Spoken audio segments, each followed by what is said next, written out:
what's up, guys? I want to have a reality chat again about the Real Housewives of Potomac. This is going to be a short one, but I really just wanted to see what your thoughts were on Karen and Candiace. All right, so Karen and Candiace had a back and forth because Candiace revealed that Karen sent a message to the bosses over at Bravo, pretty much trying to get Candiace fired because Candiace made a comment or sent her a text to Karen and pretty much was upset about the situation with the fight and her taking sides with, she felt like with Monique. And then she, said to Karen something about, go to hell. And Karen didn't respond to Candiace, but she in turn went to the bosses at Bravo and said she felt like Candiace was a threat to her and she didn't feel comfortable working with her. I was like, huh? Did this really just happen? Karen, who could not take a side because she felt like she was in the middle when it came to Monique and Candiace because she felt like both of them were friends of hers. She felt like Candiace saying in a text message to her, go to hell or burn in eternal hell, was a physical threat.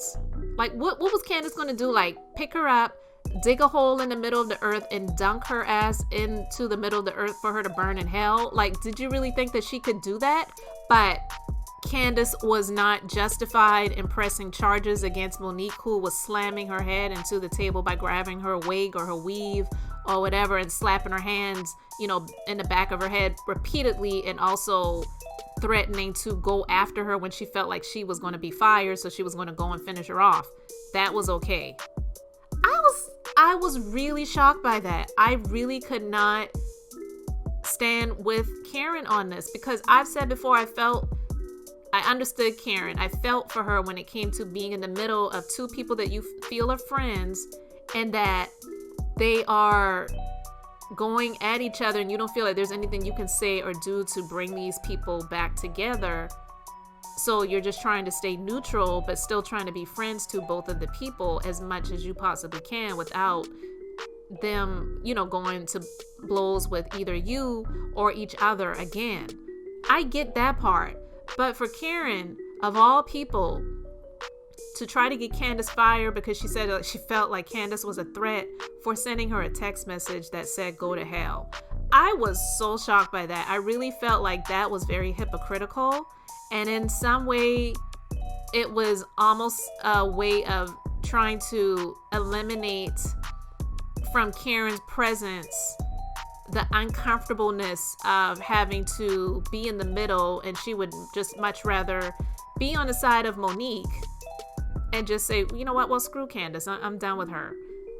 I was so shocked by that, guys, and I don't know what you think about that, but when that was revealed, to me, that made Karen look like a complete hypocrite and also a bit of an a-hole. I cannot even lie about that because I've said before that I felt like Karen was justified in dragging Giselle verbally. Again, I don't justify or condone violence. But I felt like she had every right to come for Giselle when it came to the revelations about the relationship or lack thereof with Jamal, because of how Giselle has come for Karen in previous seasons. I 100% get that and agree with that. But in this situation, for Karen to try to get Candiace fired from the show because she said she felt like Candiace saying to her, go to hell or burn in hell or burn in eternal hell, or however she phrased it, that was an actual physical threat. It's not like Candiace said, bitch, I'm gonna beat your ass. People tell people go to hell all the time. Like seriously, guys, how many times have you told somebody go to hell and they actually were, busting into, combustion, burning, standing right before you, or they actually were dismissed from your presence and then they're in the pits of hell and burning in the lake of fire? Come on now, that is ridiculous. Karen, as old as she is, and I don't say her age old, as mature in age as she is, she knows better than that. That was a ruse.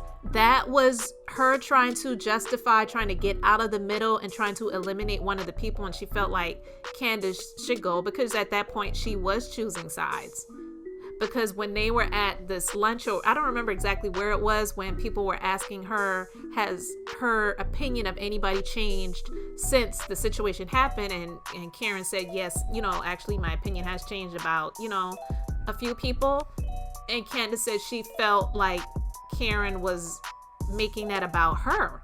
Like her opinion of Candiace has changed since it happened. And Karen said, well, yeah, after Monique revealed the statement of what you said, then yeah, I started to be more on Monique's side. But the video footage proved that Monique was 100% in the wrong. And the only reason why the courts dismissed it was because when Monique countersued Candiace, it X'd everything out. And we already discussed that before.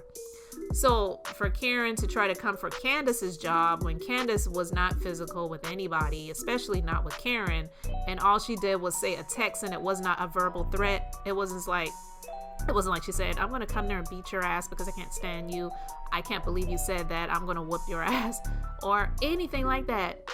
Telling somebody go to hell is not a physical threat. And trust me, guys, if that were, there would be a lot of people that I would be telling to go to hell, because some people actually are so disgusting and rude and nasty that you would think that they would already be there right now. Sometimes you see some people that are like in their 90s still alive, and there are good people that were like proven good people that have passed away so early in life, and it's like, why are the good ones gone and the evil old people are still here? So those are the types of things that I mean. Like, if that was like an actual threat, there'd be a lot of people being told go to hell, and they're just like blink, like bewitched and just be gone, and they'd just be burning in a lake of fire. That was not a threat, okay? Karen was being ridiculous and also a huge hypocrite when she said that. I really want to know what you guys think about that, but that one caught me off guard. I was not ready for it. I was really shocked by that. And to hear that being said, I was like, okay, all right, I guess that's what we're doing. So unfortunately, people truly eventually reveal who they are and where they stand if you allow them to. And I feel that Karen, in this situation at least, she revealed that, and it's sad. There have been things that have been said and done to Karen that I don't agree with. I actually do like Karen, but in this situation, in this moment, she was being a hypocrite, and that was not right. That wasn't cool. And with the guys, mainly Chris, who is Candiace's husband, and Monique's husband, after they left the stage and they were greeting each other, I really did like that, because one, it showed to me how much this whole debacle, this whole fight really should have, one, it never should have happened, and Monique was the reason behind all of it. As much as people try to lay this at Candiace's, footsteps at her front door, I really do believe that this is all Monique's, and she needs to own it, even if she's not coming back to the show. Because for Candiace's husband and Monique's husband to say, man, I really do like you, you're a good dude. And honestly, men, the relationships between men and women are so different. And I'm going to play this clip from this cartoon. I'm not going to name the cartoon, but I'm just going to play it. And I want you guys to just check this out, because it hits the relationships between men and the relationships between women, how we interact with each other versus how men interact with each other. So spot on. It's hilarious, but it's true. And then we're going to continue to talk about it. Girls! Ugh, come on, Chris. Girls are terrible. They're always backstabbing and giving each other phony compliments.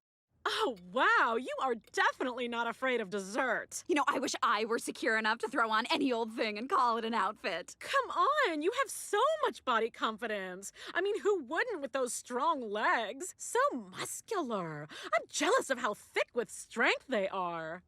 Hey, I like your tie. Thanks. Men, we know how to be friends. All right, guys, so you saw that. But that, again, it proves to me, like, this man Candiace's husband was speaking to the husband of the woman who beat his wife's head into the table. And he was still able to be respectful and calm and, speak to this man and say, I still really like you. You're still cool. Hopefully one day that they can become friendly or friends again or in some way, shape or form. But either way, we're still cool. That was major to me. That was really big. And to me, it just kind of shows me how much Monique may tend to manipulate her husband. Because even when she came to the house after I don't want to say it was right after the fight, but when the camera showed her speaking to her husband about the fight, her husband was really disappointed. And he said, I wish that could have been handled a different way. And Monique was just like, I don't care. She was justifying what she did. And her husband was like shaking his head. And it was just like, man, this is like crazy. I can't even believe this right now. But Monique admitted that Candiace had nothing to do with her blowing up on her the way she did. She said the things that she was doing triggered her and it brought her back to a place. That wasn't Candiace's fault. As much as people try to make that about Candiace, that wasn't Candiace's fault. Candiace was freaking doing her job. You do that stuff on these shows. You have to be saucy. You have to read. You have to do all the catty stuff. Like, that's the stuff that they have to do. It's a part of being on the show. And so I don't really want to talk about that a whole, lot more. But I'm just saying the fact that Candiace's husband and Candiace's husband and Monique's husband could just like dap it up, with the elbows and say, man, you're still cool to me. We're still good. Like, we're still here. That to me, not even just showed how big the men can be sometimes versus women in the pettiness department, but also how ridiculous the whole thing really was. And honestly, it never should have happened. Period. It never should have happened. And this may be something to think about. A lot of these women, they may need to have regular therapy and counseling if they're going to be on shows like this, because think about it. They're subjecting themselves to being in hostile environments on a very regular basis. And a lot of us, we've worked on jobs or in businesses where we deal with people and in situations that are not conducive, and it seems very toxic and whatever. A lot of us may need to, be in therapy and counseling more regularly. But honestly, with those types of situations where they know that this is like battle royale for, a lot of the season when they are filming, they probably need to keep their emotions in check by having regular counseling and therapy. So that actually is something to think about, because when you see a lot of them in therapy and counseling, it seems like it's more so for the cameras, or it is because something actually already did happen and they're trying to soften it a little bit, or also trying to make it seem like they're going to go for counseling, and then some things are going to be revealed that are going to either justify what happened or explain what had transpired. So it's just something to think about. But the big, just like letting that go for the moment, for them to come together and say, you're still cool with me, I'm still good on this situation. I hate that it happened, but it is what it is. Major to me. So anyway, guys, please let me know your thoughts about it. Thank you so much for liking, commenting, and subscribing. And until the next time, I'm just being beautifully honest.